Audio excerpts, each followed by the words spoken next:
Hi everyone, welcome to step 3 of the Petrus method. Step 3 is where most people tend to give up. But don't be discouraged, it is actually the easiest to do, but one of the hardest to understand. Once it clicks in your brain, the rest of the cube will be a breeze. So what do we want to do in this step? Take a look at this cube right here. I have my 2x2x3 block in the back.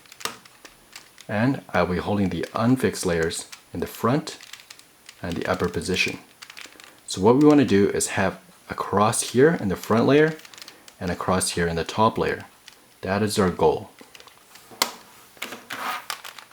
So first we want to identify a bad edge. Hold the cube with the 2x2x3 block in the back. So what is a bad edge?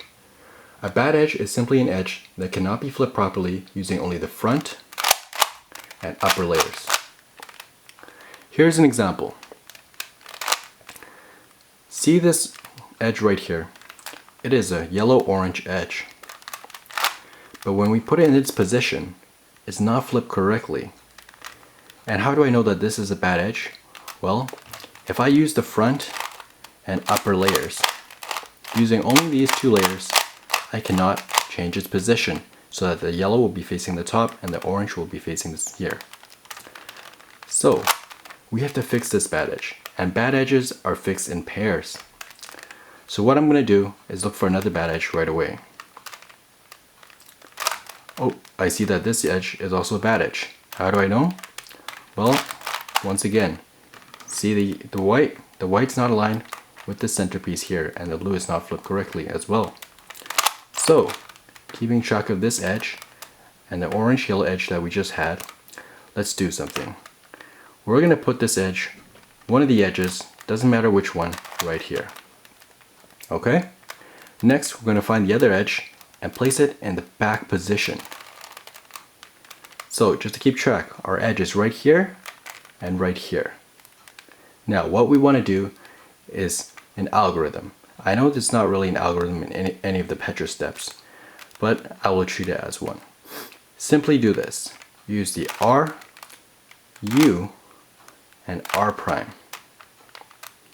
Now look, the blue-white piece is fixed.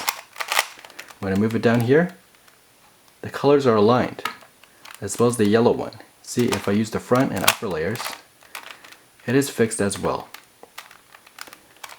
Next, we will continue this process until all of the bad edges are fixed and we have a cross here and a cross on the top. So let's look for the next one. I see right away that this yellow and the yellow here are not aligned. So this is a bad edge. Let's look for another one. Remember, bad edges are found in pairs. And I see this edge right here is also a bad edge.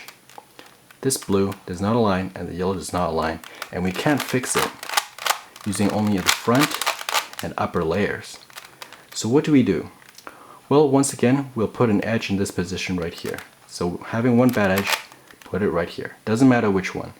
Now the other one, right here in the back as before. So keeping track with the edge here and here, what we have to do is an R, U, and R prime. Now take a look.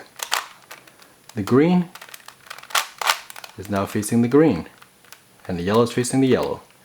And the other bad edge is now a good edge. See, if we move it back to the position using the front and upper layers, it is fixed. Now, we only have, nope, looks like all of our bad edges are fixed. So we have a cross here and a cross there. And that's it to the Petrus method for step 3.